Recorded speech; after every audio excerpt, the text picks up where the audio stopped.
Values Education 8, Quarter 4, Week 5, Day 1. Pagiging bukas palad sa kapwa bilang salamin ng pananampalataya. Pagiging bukas palad.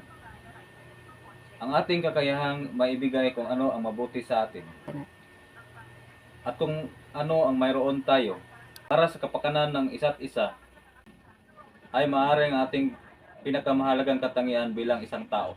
Ang nag-iisang katangiang may kapasidad na baguhin ang mundo. Paano makababago sa mundo ang pagiging bukas palad?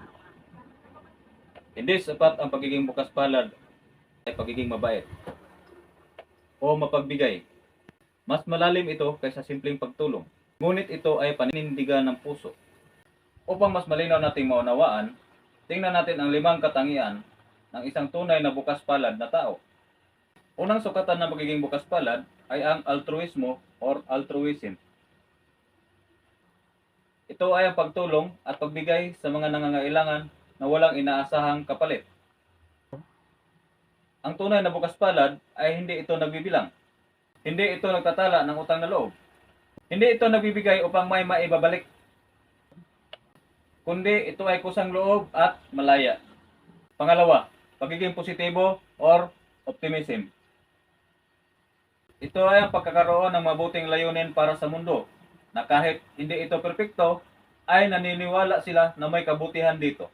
Ang taong bukas palad na positibo ay naniniwala na ang pagbibigay ay may mabuting maidudulot. Hindi nagdadalawang isip na tumulong. Nakikita ang pag-asa at pagbabago sa mabuting gawa. Pangatlo, tiwala or trust. Ito ay ang pagtitiwala na ang kanilang pagbibigay ay may mabuting patutunguhan. Ang taong may tiwala ay naniniwala na ang kabutihan ay nagdudulot ng mabuting bunga. Umaasa na ang kanilang pagbibigay ay nakakatulong sa pag-unlad ng iba.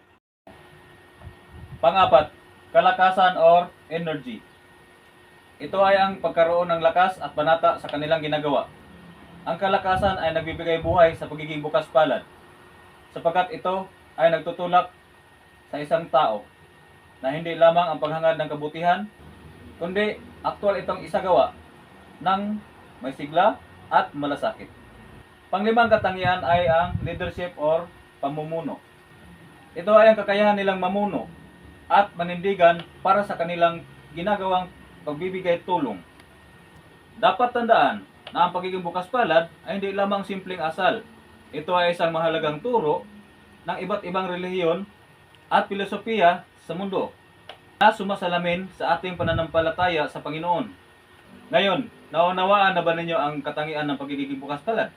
Kung ganon, maghanda na sa pangkatang gawain.